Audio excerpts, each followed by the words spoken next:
Welcome to the Radical Lifestyle Podcast, brought to you by Generation to Generation, where you will be inspired by the past, equipped for the present, and prepared for the future as we engage in conversations with people from around the world. Hello everyone, this is Andrew and Daphne from Generation to Generation, and our guest today is Rachel Yarworth. Rachel, for people that don't know who you are, can you say a bit about where you're from and what you do? Yeah, thanks, Andrew. I'm Rachel Yarworth, as you said. I'm from Stourport-on-Severn in Worcestershire, and I home educate my kids at the moment. That's my main full-time role. I also run, I guess you'd call it, a prayer ministry called Prayer for Youth UK. And for people listening to this that want to find out more, I know we're going to talk about this Prayer for the Youth of the UK, but for people that want to find out more about that, where can they do that? Well, we've got a group on Facebook. If you search up Prayer for Youth UK, you should find it, and also a YouTube channel where we post encouraging words, and we're also just about to start releasing prayers from lots of people that can, people who are praying, and if they feel like they're hitting resistance, they can click on a prayer list and just go through the prayers on YouTube. So that's under the same name, Prayer for Youth UK. Okay, and I'll put those links in the description, so if you're listening to this, you want to go check that out, they're there ready for you to go and see. So we never know with these conversations where they're going to end up, but we're presuming we're going to find out more about your heart for praying for the emerging generation, why that's important, why any of us should be concerned about it. But before we do that, can we backtrack? How long have you been a Christian? Oh, do I have to give away my age? No. I became a Christian when I was 7. I didn't actually know it at the time because I had been taken along to a fairly religious church, mainstream denomination, where they would teach in Sunday school about Jesus. But no, I don't know if any of them were born again. It was just like a Sunday morning thing. But as a result of that, I went home one day and I just became aware that what they were teaching was actually the truth, even though there seemed to be a discrepancy between what they were saying and how they were living. But to me, as a 7-year-old, I went home and I hid under my duvet and I just prayed and I said, God, I believe in you and I want to live my life your way for you. And then because I didn't really know anyone who was born again, I didn't have anyone discipling me or training me. But when I went to teacher training college and got involved with the Christian Union there, they did a mission and they were asking people if they wanted to become Christians. And I wasn't sure whether I was a Christian or not, because everyone was talking about this amazing radical transformation they'd had that I hadn't had. But my good friend at the time said, well, you can always pray now if you want. So I did, but it felt odd. And then I said to God, well, am I a Christian or not?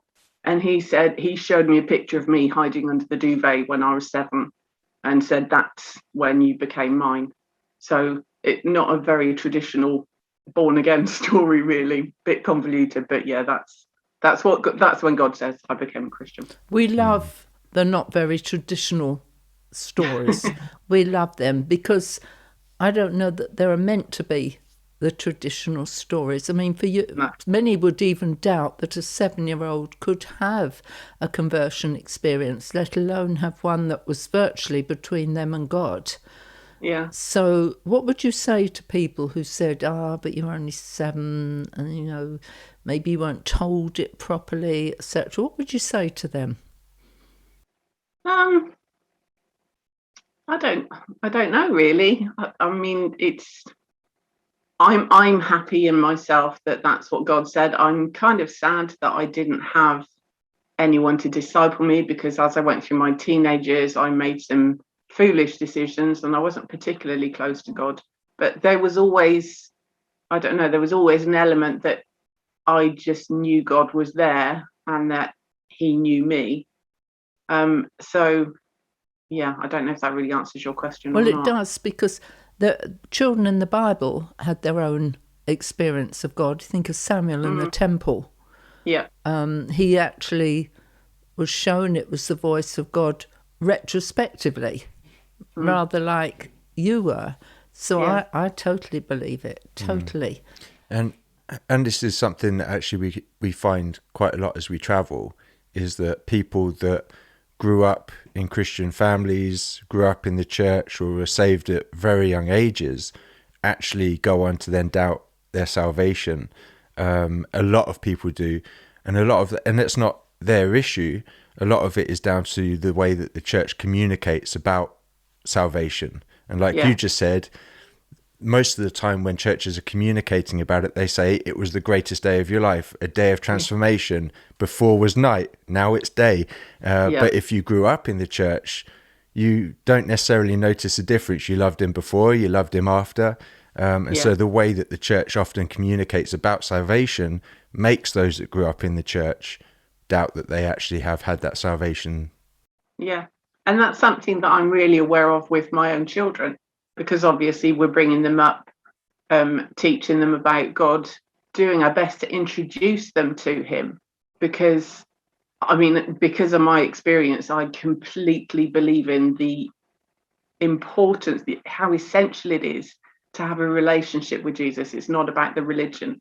So I never wanted to bring my children up into religion, but at the same time, I want to train them in the things of God. And yet there's always this point that I come back to where it doesn't matter how much I train them, and I am, they still have to have that point of connection with Jesus that I had when I was 7. Every person has to have that point of, I've met with Jesus. And I think, sometimes we call it a conversion experience. Like you said, Andrew, that doesn't necessarily help when you're talking to children that have grown up in church or in Christian families. But have you met Jesus? How is he your friend? That's, it's trying to make it less Christianese. But I think that's the way that he intended every child to grow up.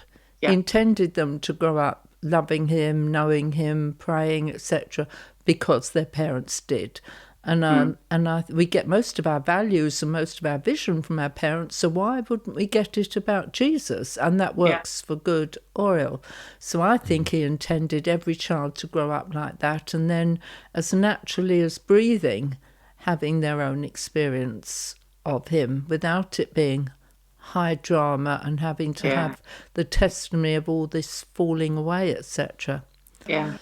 So you've obviously got a heart for your own children. You said something to me that I just want to pursue just for a few minutes before we go down the other track. When we were talking beforehand, we were talking about your oldest boy and about to head off to university. And, for parents who are listening, and particularly ones that have homeschooled or they've been very, very proactive in their children's life, that's a massive deal. Yeah. It's a massive deal. So how is this transition going for you? Yeah. Well, my husband and I have actually cried over it together when we were praying at one point and just had to hand him over to God. But as I mentioned before, when the boys were a lot younger, somebody very wise spoke to me and said, having a child is like having your heart, or it's like it grows legs and starts walking around outside your body. And it does feel like that. He's been at sixth form we home educated him up until his GCSEs, and then he's been at sixth form for the last 2 or 3 years. So that was kind of like a nice gentle transition from God for us to get used to him not being here all the time, because that would have been a real wrench. Sending him off to university, I can't say I'm looking forward to it because we're going to miss him, but I am really pleased for him because I know that God's in this and God's going to take him onto something good. So it's that weird place of, gosh, I'm sad because this is costing, but at the same time it's really good. So he's stepping out into the world of young people today, and the young people, and although your focus is on the UK, I think what you're going to say, because this goes out across many nations, will probably have a universal message to those who are listening. So You started this prayer initiative. Why? I'm blaming God. Oh, okay. Well, Excuse me. It was 2020 during lockdown. There was a group of us who were praying together, and we became aware that alongside the COVID-19 pandemic, there was a second secret pandemic going on affecting people's mental health. And so we gathered together and we were praying into that. And God really spoke to us about the younger generation and all the pressures that they're under, that we were all experiencing, that, ill mental health isn't just in the domain of the young people, but we were aware that it was hitting them particularly hard. And there was a week, I had a week in August 2020 where 5 different people contacted me to say that their young relatives had either tried to kill themselves or, in one tragic case, actually succeeded. And it was just a wake-up call. And so we were praying into this, and it felt like God was just bombarding us with articles all the time of what was going on with young people. And it got to a point, I asked God in one of the prayer meetings, what can we do? How do you want us to pray? And he showed me like a vision of a woodland vision, and the canopy at the top was so thick and dense. And I felt he said this was like the church in our nation, because I feel that it's a mandate for the UK, but like you say, it applies to so many other places. And that the church had been pursuing God for themselves and seeking words and seeking blessings and seeking revelation for themselves.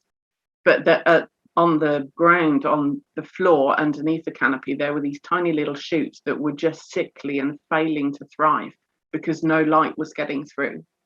And at that time, I'm convinced that God said, it's time to peel back your branches, stop focusing on everything you can get from me for yourselves. Not that that's wrong, it's good to seek God and revelation.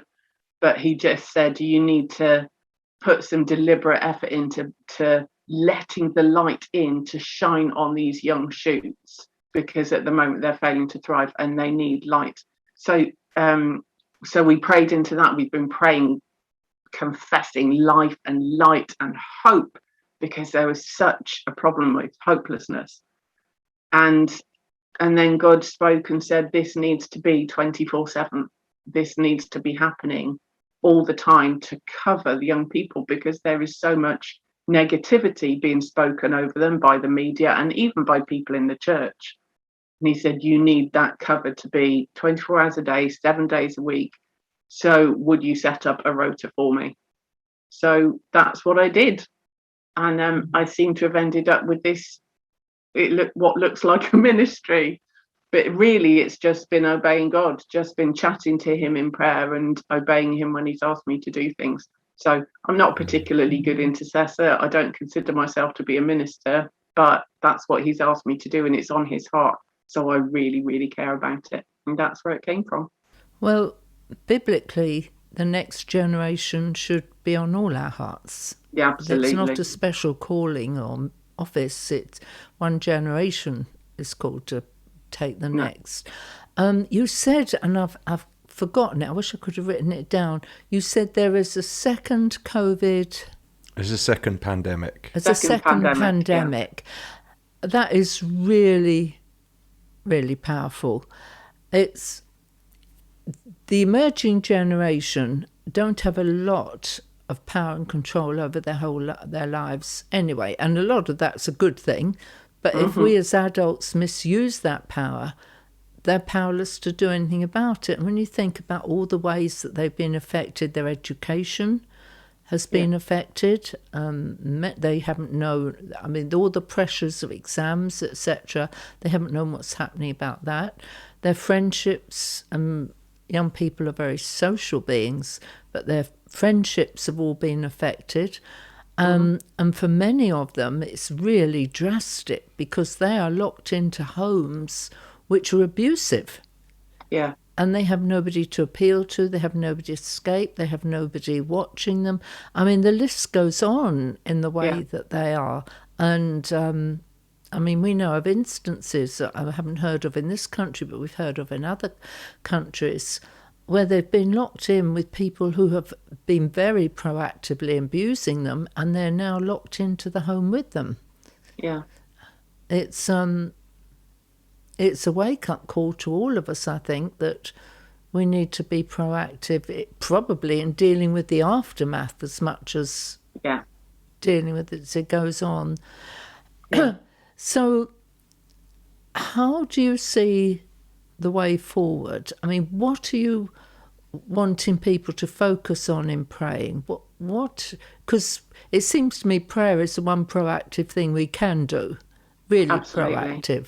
I mean, we can't go around rescuing kids and pulling them out of homes and all the rest of it, but we can pray. How do you see the power of prayer in this desperate situation? I think the power is all ours, to be honest. We just need to wake up and use it.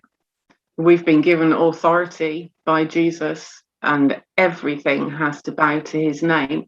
Unfortunately, I think the church has been largely asleep and hasn't necessarily moved in their authority.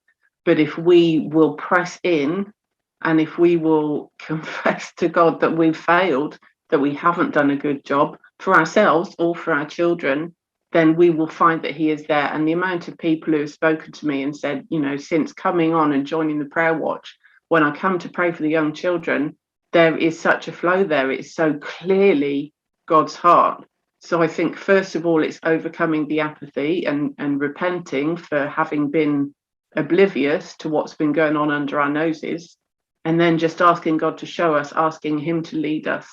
And he's been very, very clear to watch our words, and we can't pray negative confessions over them. So, for example, I'll give you an example from my 15-year-old.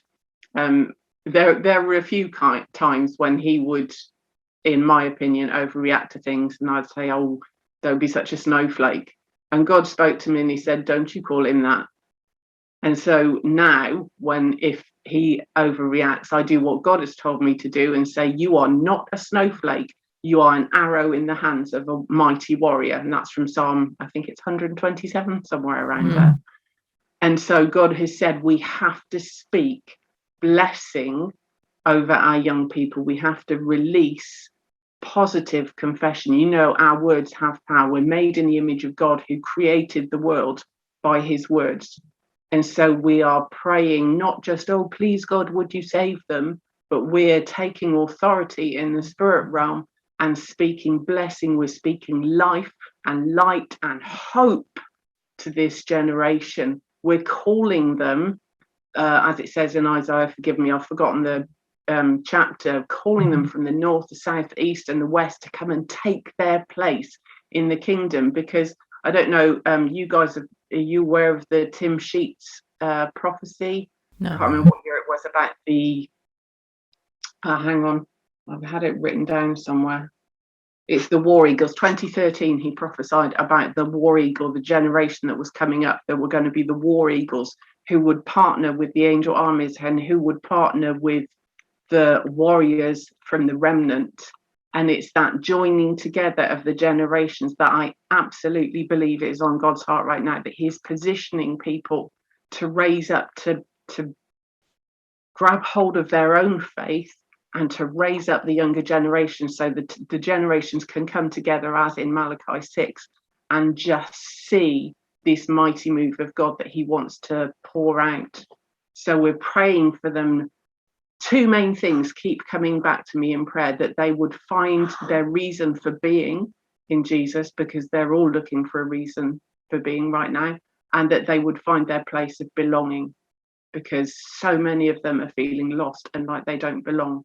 So we're just speaking those things and we're praying. I mean, I could go on for hours, days with all the things that God has led us to in prayer, but I think that probably sums up the main things that we've been praying into. A friend of ours, and this was actually in America, and was out one day and he saw all these young people and they had all these posters and things, and they were crying out for justice and such like. And Jesus said to him, "What do you see?"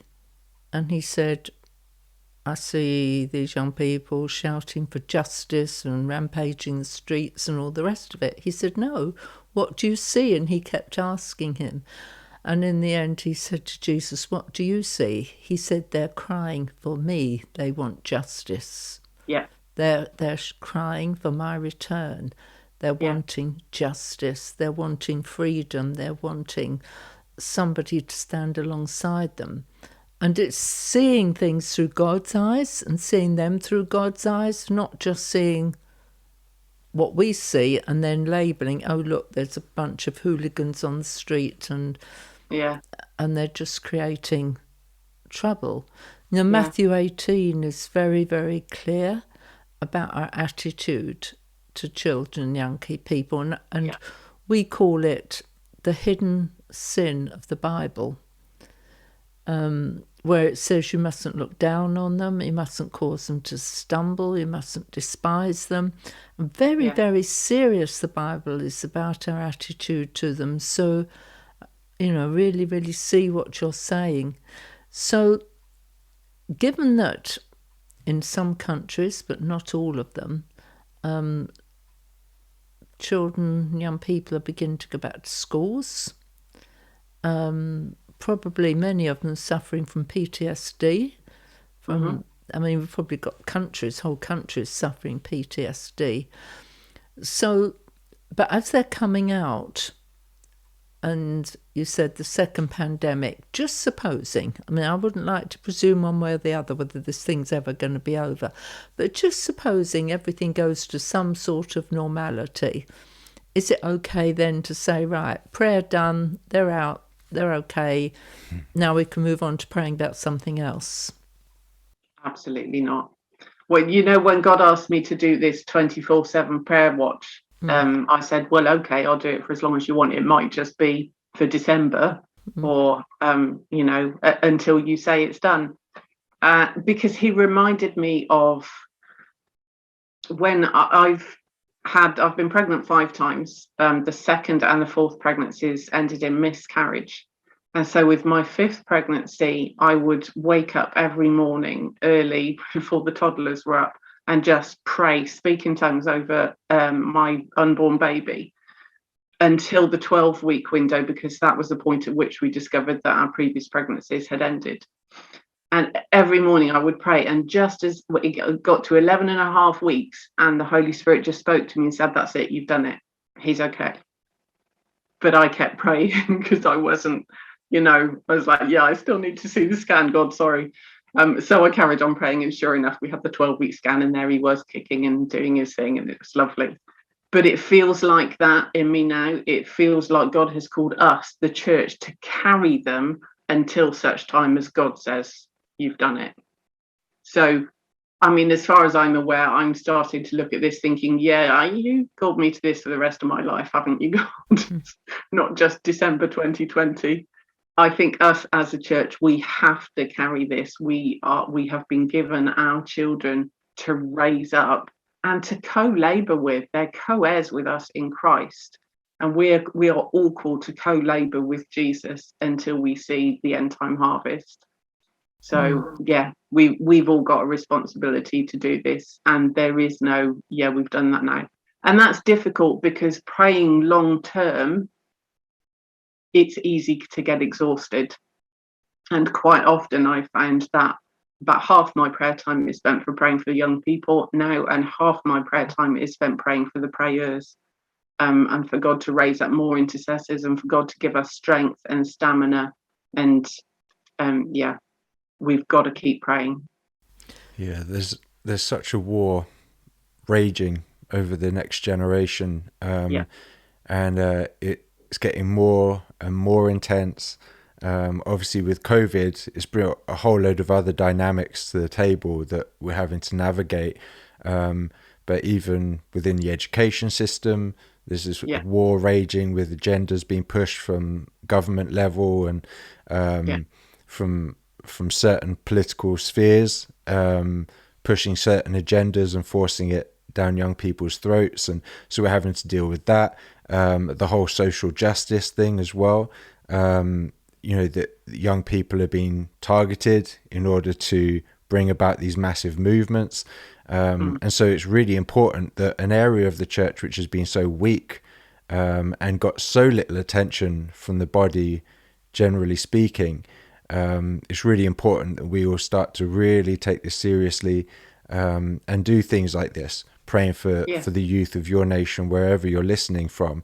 Because I think, just these last couple of years during COVID has really heightened tensions and even awareness of the importance of young people. And I'm not just talking about it's been during COVID, but you can see various movements in different countries rising up against things. And so much of it is being led by young people. And so we really need to see young people within the church also being prayed for, empowered and equipped to be able to go out there and make a difference and being light in the midst of these really dark situations. Absolutely. I have a bit of a principle that if you pray, you should be prepared to act as well. And I'm not talking about people having to go out in the streets and anything, but I think there are some very simple things that we can do, like writing to government officials over here, to our members of parliament, keeping an eye on what's going on and making our voices heard where we can. Not, and I don't mean this in the way it sounds, and with inverted commas around it, not just praying, but where we can do something, we should step up and do it. Do you agree? Yeah, absolutely. And also, as well as that, God has also been speaking to me about just keeping an eye out for the children that he's placed in my life. So not just my own children, but the ones around us who we are influencing, and just to consciously reach out and say, how are you doing? Because our generation doesn't do that. We've bought into this whole idea of a generation divide. I know you guys haven't, but that it doesn't happen. We seem to feel like they're another culture. And in some ways that's true. Certainly, I mean, the things that my boys do on the internet, I wouldn't have a clue how to do. They have to come and sort me out with my technology because, they have been brought up in a different culture. But at the same time, we're all human beings. We all need that connection. And so that's another thing that God's been saying to me about is, just relate to that person. Don't look at their age. Don't look at, they're a teenager, they must be scary. No, just reach out and say, how you doing? And it's led to some really lovely conversations and some real deep connections. So, I would say both those things. Because what you've just said connects very much with what Daniela, who's in the ministry with us too and heads up our anti-human trafficking, she said, one of her quotes is, many times the traffickers are doing the church's job, which sounds horrific, but explaining it, they're the ones that are going after the lonely. They're the ones that are noting the ones standing by themselves in the shops. They're noticing the ones that are upset, and they are offering them. They go, they befriend them. Yeah. Can we help you? Come with me. We'll look after you. Yeah. So give them that place of belonging that they're looking for. Yeah. So it's not like if we don't do anything, nothing will happen. If we don't do anything, some horrific things can happen. And as you said, just reaching out and saying, how are you? And them knowing there's a safe place and safe people they can go to. I would hope that as we pray, it will fire us up to act. And I want to say, I don't hold myself up, probably like you, as this massive stereotyped intercessor. I don't. I mean, I actually think intercession is more than what we think it is. Yes. I mean, Moses stood between God and the people, and so it's more than that. And so I have great admiration for someone like you and for others who are joining with you, because it is in many ways a thankless task. And we stand on platforms, we speak to thousands. And oh yes, and we get the feedback and everybody's there and you can see, we don't always see the fruit of what we do, but there is a certain, what would you call it, Andrew? A certain affirmation for us in what we do. Yeah. For you, in your home, and even though we tell people stop doing that. Yeah, even though we stop doing it. Don't do that with us. It's fine. We have to put up with the long airplane rides and all that sort of stuff. So there is the negative that goes with it too. But my point is that for people who are in their homes and they're committed to praying, often by themselves, it isn't something you can go into and expect to have the affirmation of man about what you're doing. I guess if you're going to a conference and you're standing on the platform and everyone looks at you, but behind the scenes you've got the people doing the admin work, the coordinators, they're the ones that are really holding the conference together. It's not the people that you see on the platform. And I guess you take that similar perspective, you can see the people in ministry going around doing different things, but it's those people behind the scenes undergirding everything with prayer and things like that. They're the ones that are really trying to help hold these things together. Yeah. Yeah. So I just want to be an encouragement to you and any others who are listening who are picking up this mandate that God sees and he knows, and your reward is waiting for you. And when people say, I'm not doing it for the reward, I say, well, that's a ridiculous thing to say, because he's got them. You don't arrive and he says, well, Rachel, I have this crown to give you. No, I didn't do it for the reward. He tells you how to go after the rewards. Yeah, he tells you to go after it.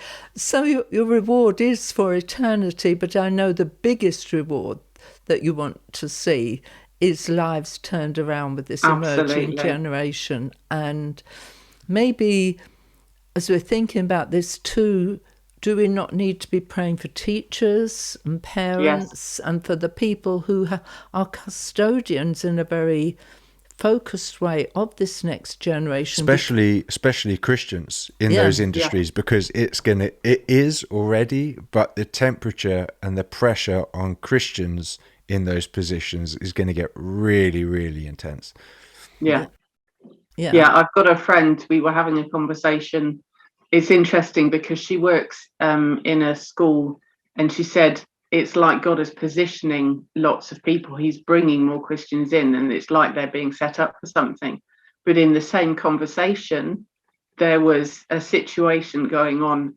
Somebody posted something on Facebook about the transgender issues, and she said, I cannot comment, because if I comment, I could lose my job. So there are people being positioned ready to be salt and light and to help our young people, but at the same time, in some ways, they're being gagged.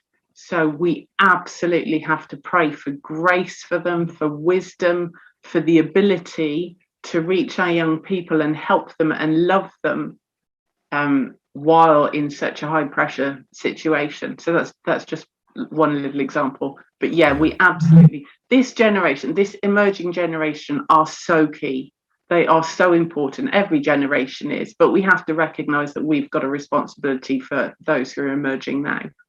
And so we need to be praying for them, and we need to be praying for those who are in a position to encourage them and help them find their place of belonging in Jesus, their reason for being in Jesus, because all the rest of it is an empty mockery that won't fulfill them. Maybe there's something proactive we can do too, is if we know Christians who are in those places, to be very proactive in verbally and going to them and encouraging them. There's nothing like, it's one thing praying, and it's another thing telling people you prayed, what you prayed for, and really connecting with them on that level. I know if people ask me if they can pray, if I can pray for them in certain situations, if I say to them I will, I'll do that later or whatever, I never will. I won't do it. So now if someone says, can you pray for this? Then I say, yeah, I'll do it right now. Yeah, and absolutely. Whatever I'm doing, I'll do it in the moment. And then I'll say to them, okay, I've just prayed for you right now, so they know that I've done it.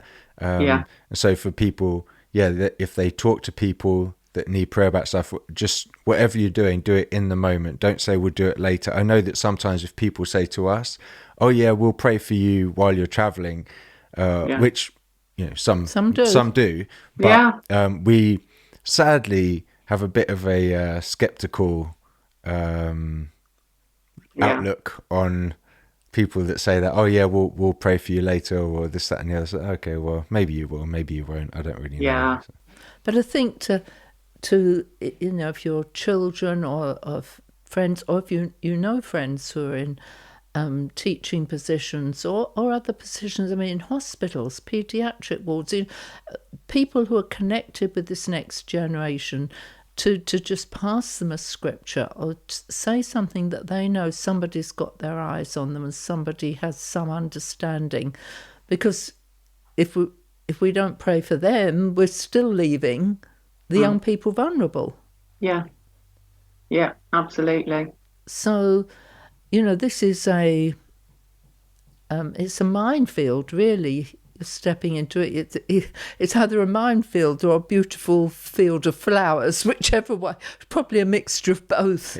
I mean, a lot of people we talk to, they say when you start engaging with trying to win and reach this next generation, it's a huge conflict area in the spiritual realm, and so you're opening yourselves up to be a target.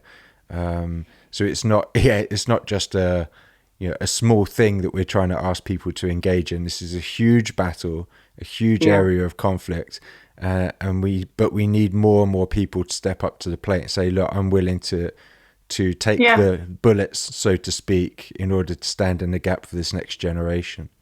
I think the key thing is the battle has already been won, and we have to remember that we're not fighting something in our own strength, but Jesus has asked us to make a stand and hold the ground.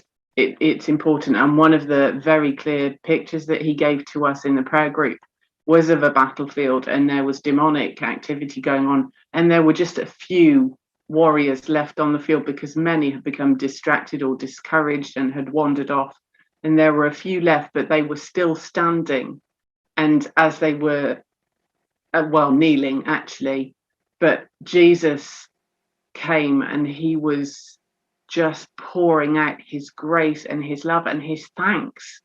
Blows my mind that Jesus can thank us, but he does. And like you were saying about the rewards, it is when you pray for young people, when you pray for something that is so close to God's heart, you are close to God's heart. And I mean, that in itself is such a blessing. So it is absolutely tough. It is a battle. There is no doubt about that. But at the same time, it's such a place of rich grace and love. And also, I would say, secondary to that, this is part of the reason why we opened the group on Facebook, because we recognise that when you're praying and you're standing, and most of these people are praying in their own homes on their own, and we wanted a place where people could come together so that when discouragement comes or distraction, we can keep building each other up and saying, okay, well, God said this to me, or I found this scripture that we could pray into.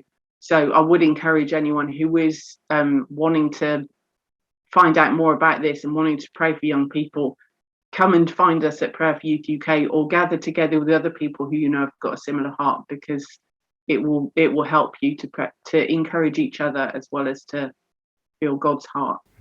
So that site is open to people from other nations as well? Well, it is. At the moment, I feel like God specifically gave me the mandate for the UK. I would guess he's calling other people for other countries. I mean, it's not like he only thinks the UK is special. I think he was probably just thinking of me and the amount that I could cope with. And but anyone is welcome. And then, other people in other nations might want to pray for the UK as well. Yeah. Or if people listening to this think, I need to do this for my nation, they can contact Rachel, who can steer them through her own journey and be a support to them. So they can Absolutely. Even coordinate. And so maybe that's the way to go. If you're thinking, I need to and to connect across nations in praying for your nation, that Rachel's contact details will be in the Well, I don't know that we'll have her contact details in the description box, but we will have the links to The Facebook and that, and you can coordinate or communicate through that anyway. And there's a link on the YouTube channel. There is a link to the Watch Rota where people can sign up to Watch Rota, and you can contact me through that as well. You can leave comments. I think it's a 7-minute mandate that just briefly explains how it was set up. That video, if you comment underneath that, then I'll be able to see and we can communicate that way. Or you can comment on the podcast or contact us and we will pass it on to Rachel. Yeah. So I really hope, thank you, Rachel, I hope this stirs people for your nation. This emerging generation are going to change your nation. Full stop. Yeah, one way or the other. One way or the other, they're going to change your nation. If you care about your own children and their future in your nation, you will pray for the youth of your nation. So this isn't just a selfless thing. This can be a selfish thing. Yeah. So thank you, Rachel, for inspiring us, and certainly it's inspired me. Yeah, thank you, Rachel. Thank you. We really appreciate you taking the time. Yeah. Thanks, guys. It's been a pleasure. Thank you for listening to this episode. If it inspired you, please rate us and subscribe on Apple or Google Podcasts, Spotify, or another podcast platform.